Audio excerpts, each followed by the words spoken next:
Warte. Sie hat was gesagt? Sie hat gesagt, ich bin eine Gurke. Nein? Doch, am Telefon, beim Arzt. Ich bin eine Gurke. Oh Gott. Und die Arzthelferin hat einfach gewartet. Sehr professionell. Hallo zusammen und herzlich willkommen bei Deutsch mit Anna und Max. Falls ihr gerade verwirrt seid, ja, ihr habt das richtig gehört. Jemand hat sich am Telefon als Gurke vorgestellt. Und heute erfahrt ihr, wie das passiert ist. Telefonieren auf Deutsch. Der Final Boss des Sprachenlernens. Du kannst perfekt Deutsch reden, du kannst Bücher lesen, du kannst Serien schauen. Aber dann klingelt das Telefon. Und plötzlich ist alles weg. Heute haben wir 4 echte Geschichten von echten Menschen. Menschen, die nach Deutschland gekommen sind, die mutig waren, die den grünen Button gedrückt haben und die Dinge erlebt haben, die man nicht vergisst. Es wird lustig. Es wird peinlich. Und am Ende, versprochen, wird es euch Mut machen. Bleibt dabei. Los geht's. Kurz zu uns. Ich bin Max. Und ich bin Anna. Und heute haben wir keine Übungen, keine Grammatik, keine Listen. Nur Geschichten und Kaffee. Max, das muss nicht ins Mikrofon. Doch, das gehört dazu. Authentizität, Anna. Das ist unser Markenzeichen. Naja, also, wir haben unsere Hörer, Freunde, Bekannte und ehemalige Studenten gefragt, was war dein erster wirklich intensiver Anruf auf Deutsch? Und die Antworten waren reichhaltig. Das ist das richtige Wort, sehr reichhaltig. Wir haben heute 4 Geschichten ausgewählt und nach jeder Geschichte reden wir kurz darüber. Was ist da sprachlich passiert? Was kann man besser machen? Und warum ist das alles eigentlich total normal? Genau, denn Spoiler, alle 4 Geschichten enden gut. Mehr oder weniger.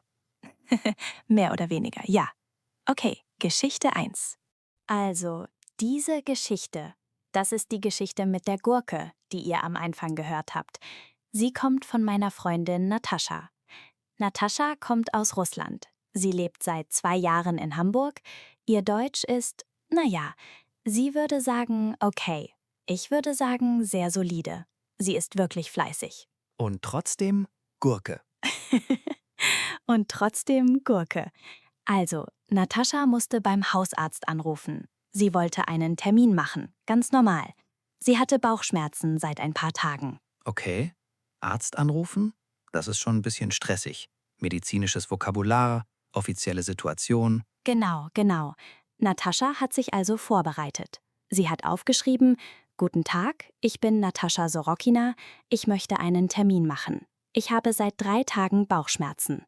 Alles klar, alles logisch. Klingt perfekt. Klingt perfekt. Sie ruft an, die Arzthelferin nimmt ab und sagt sehr freundlich, Praxis Dr. Müller, guten Morgen, was kann ich für Sie tun? Standarderöffnung. Alles gut. Natascha fängt an. Guten Tag, ich bin... Und hier passiert es. Sie wollte sagen, ich bin Natascha Sorokina, also I am Natascha. Aber in ihrem Kopf hat sich plötzlich alles vermischt. Russisch, Englisch, Deutsch. Und rauskam, ich bin eine Gurke. Warte, wie? Wie kommt man von Sorokina zu Gurke? Also Sorokina klingt auf Russisch ein bisschen wie Soroka. Das bedeutet Elster. Aber Natascha hat in dem Moment aus irgendeinem Grund an das deutsche Wort Gurke gedacht. Sie hatte gerade am Tag davor das Wort gelernt, weil sie Gurken gekauft hatte. Und dann Blackout. Total. Das Gehirn hat einfach das falsche Wort ausgespuckt. Genau, das passiert unter Stress. Das Gehirn sucht das nächste verfügbare Substantiv. Und das war leider Gurke.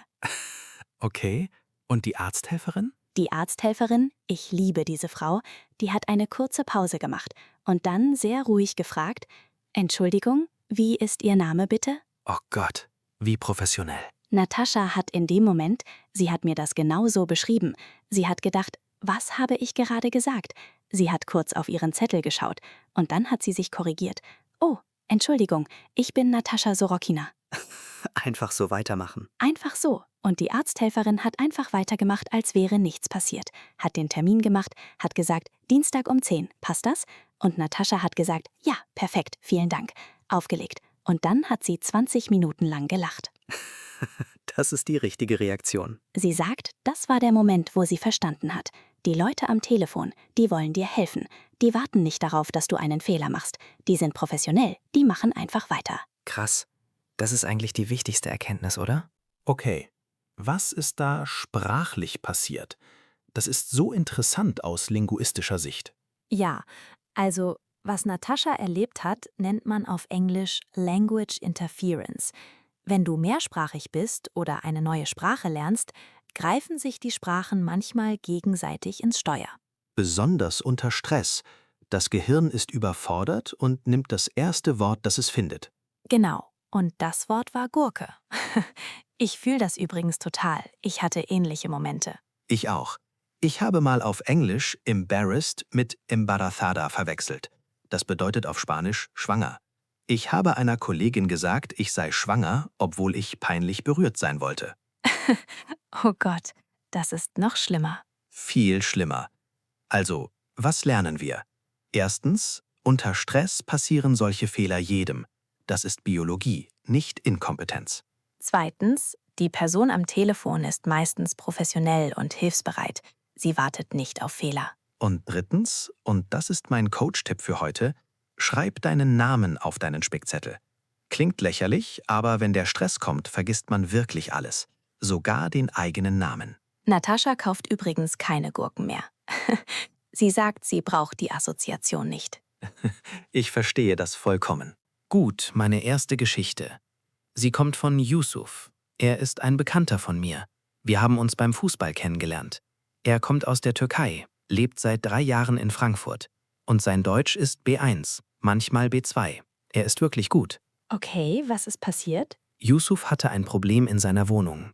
Die Heizung funktionierte nicht. Im November in Frankfurt. Oh nein, das ist ein echtes Problem. Ein sehr echtes Problem. Es war kalt. Er hatte eine kleine Tochter zu Hause.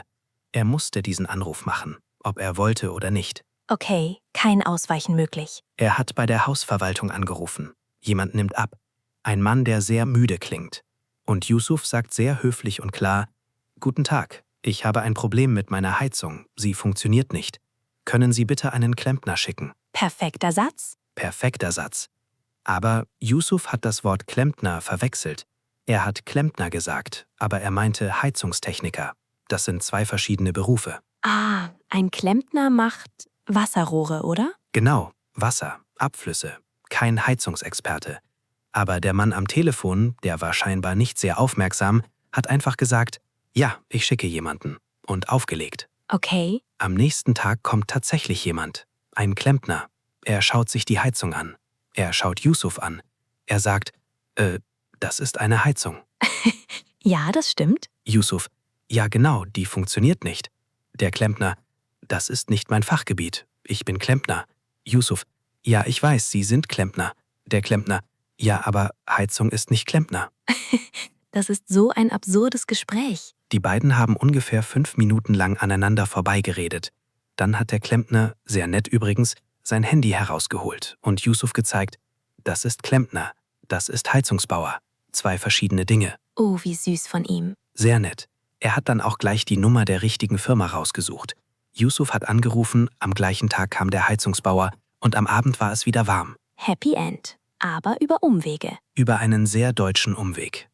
Und Yusuf? Wie hat er sich dabei gefühlt? Er hat mir gesagt, im Moment war es super peinlich, aber der Klempner war so freundlich, dass es eigentlich gar nicht so schlimm war. Er hat gesagt: Ich habe gedacht, Deutsche sind immer sehr streng und ungeduldig, aber der Mann war einfach nett. Das ist so schön und so wichtig. Okay, Fachvokabular. Das ist wirklich ein Thema, über das wir mehr reden müssen. Ja, Deutsch hat für so viele Berufe und Fachbereiche eigene Wörter. Und die klingen manchmal ähnlich, bedeuten aber ganz verschiedene Dinge. Klempner, Heizungsbauer, Elektriker, Schreiner. Das sind alles Handwerker, aber alle machen etwas anderes. Mein Tipp: Wenn du ein Handwerksproblem hast, google kurz das Problem auf Deutsch, bevor du anrufst. Zum Beispiel: Heizung funktioniert nicht. Welcher Handwerker? Das spart Zeit und Nerven. Und wenn du nicht sicher bist, welches Wort richtig ist, beschreib das Problem. Das ist so wichtig. Sag nicht Klempner, sag: Meine Heizung funktioniert nicht. Wer kann das reparieren? Genau. Beschreiben ist oft besser als das falsche Fachwort. Deutsche sind gut darin, aus einer Beschreibung den richtigen Fachbegriff zu schließen. Und noch etwas. Yusuf hat gesagt, er war überrascht, wie nett der Klempner war. Ich glaube, das ist ein weit verbreitetes Vorurteil, dass Deutsche kalt oder ungeduldig sind. Das stimmt einfach nicht. Die meisten Menschen wollen helfen. Wirklich. Wir sind auch Menschen. Ja, wir auch. Zumindest manchmal. Geschichte 3. Diese kommt von einer ehemaligen Kollegin von mir. Sie heißt Jiyeon. Sie kommt aus Südkorea. Und sie war, als das passierte, gerade seit 4 Monaten in Deutschland. Ihr Deutsch war A2, vielleicht A2+. Okay, also noch sehr am Anfang. Sehr am Anfang, ja. Jeon ist eine sehr ruhige, höfliche Person. In ihrer Kultur ist es wichtig, nicht zu widersprechen, nicht zu stören, nicht unhöflich zu wirken. Ich ahne schon, wo das hinführt. Genau. Jeon musste bei ihrer Krankenkasse anrufen. Sie hatte eine Frage zu ihrer Versicherungskarte. Sehr einfache Frage. Wann kommt die neue Karte? Das klingt machbar. Das klingt machbar. Sie ruft an. Warteschleife. 3 Minuten. Dann kommt eine Mitarbeiterin. Die Frau spricht freundlich, aber schnell. Sie sagt: Guten Tag, mein Name ist Frau Schneider, wie kann ich Ihnen helfen? Das klassische deutsche Telefonöffner-Wortmonster. Genau. Jiyeon versteht Guten Tag, Frau Schneider und helfen. Das reicht. Sie sagt: Guten Tag, ich habe eine Frage. Meine Versicherungskarte. Wann kommt sie? Gut, sehr direkt, sehr klar. Und Frau Schneider sagt: Ich schaue das kurz nach. Darf ich Ihre Versicherungsnummer? Logisch. Jiyeon gibt die Nummer.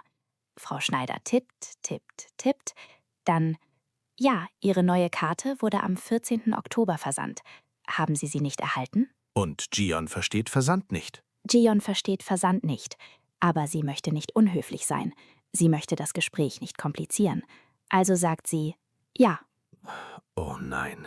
Frau Schneider: Gut, dann haben Sie die Karte also. Jiyeon: Ja. Nein. Frau Schneider: Perfekt, dann ist alles in Ordnung? Jiyeon: Ja. Danke. Sie hat das Gespräch mit Ja beendet, obwohl sie die Karte noch nicht hatte? Sie hat das Gespräch mit Ja beendet, aufgelegt und dann erst gemerkt: Ich weiß immer noch nicht, wann meine Karte kommt. Oh Gott. Und das Schlimmste: Sie hat noch 2 Wochen gewartet. Die Karte kam nicht, weil sie tatsächlich an eine alte Adresse geschickt worden war. Das wäre Frau Schneider aufgefallen, wenn Jiyeon nicht einfach Ja gesagt hätte. Wie peinlich. Nein, warte, wie hat sie das dann gelöst? Sie hat noch einmal angerufen.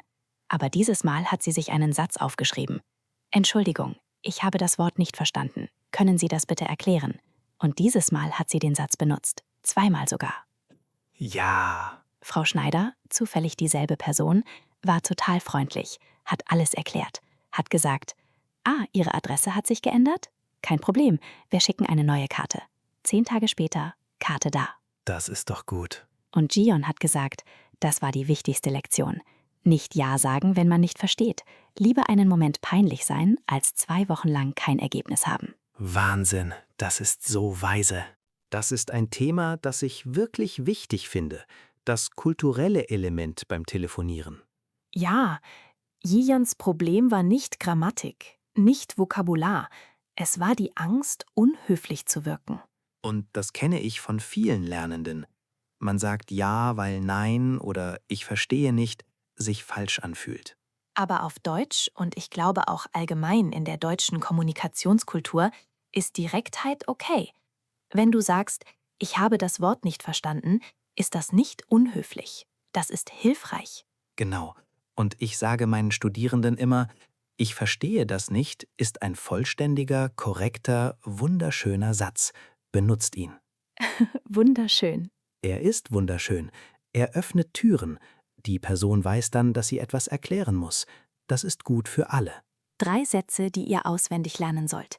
Erstens: Entschuldigung, das habe ich nicht verstanden.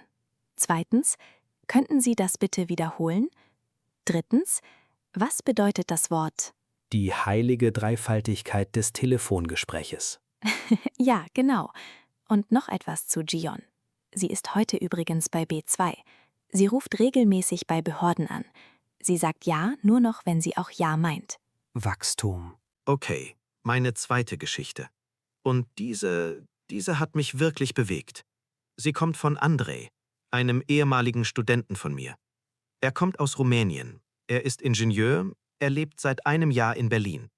Sein Deutsch ist gut, aber er ist ein Perfektionist. Ah, ein Perfektionist am Telefon. Das ist schwierig. Das ist sehr schwierig. Andrei bereitet sich für jeden Anruf wie für eine Prüfung vor. Er schreibt alles auf. Er übt Naut. Er googelt Vokabular. Er ist wirklich sehr gründlich. Das klingt eigentlich gut. Es klingt gut, bis es zu viel wird. Also, Andrei musste bei einem Mobilfunkanbieter anrufen. Er wollte seinen Vertrag kündigen.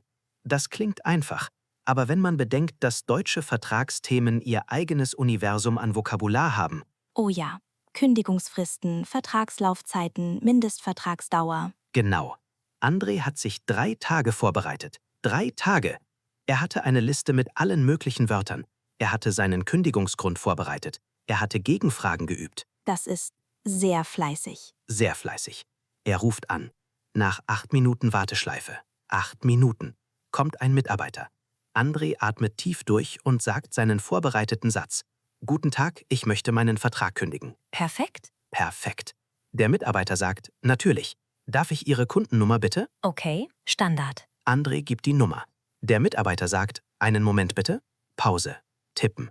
Und dann sagt er, ich sehe hier, Ihr Vertrag hat noch eine Mindestlaufzeit bis März.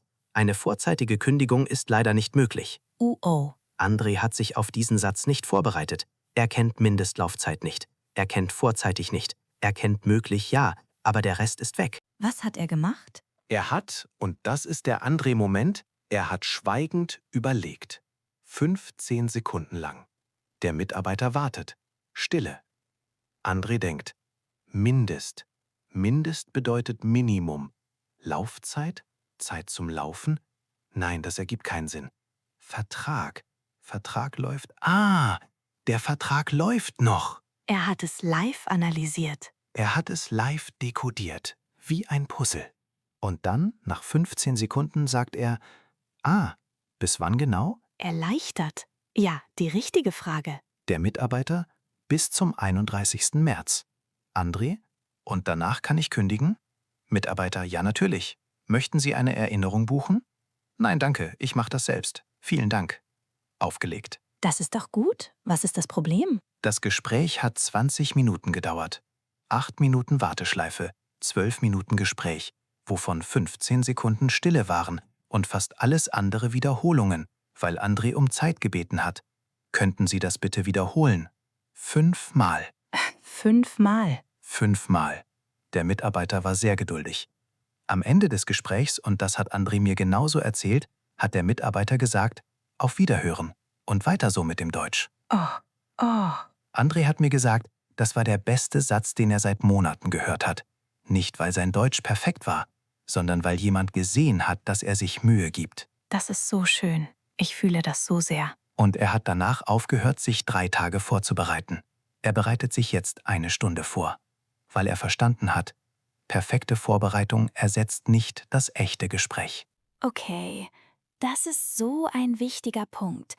Der Perfektionismus. Ja, ich kenne so viele Lernende, die sich so viel vorbereiten, dass sie dann im echten Gespräch zusammenbrechen, weil das Echte nie so ist wie das Vorbereitete. Genau. Du kannst nicht alle möglichen Antworten vorbereiten. Du musst lernen, mit Unsicherheit umzugehen. Das ist eigentlich eine Lebenskompetenz, nicht nur eine Sprachkompetenz. Stimmt total. Und was André gemacht hat, diese Stille, diese 15 Sekunden des Nachdenkens, das ist keine Schwäche, das ist Intelligenz. Absolut. Und könnten Sie das bitte wiederholen? Ist kein Zeichen von schlechtem Deutsch. Es ist ein Zeichen von gutem Kommunikationsverhalten. Und noch etwas? Der Mitarbeiter hat am Ende weiter so gesagt.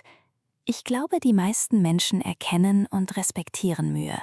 Man muss nicht perfekt sein, man muss nur ehrlich und bemüht sein. Krass, das stimmt.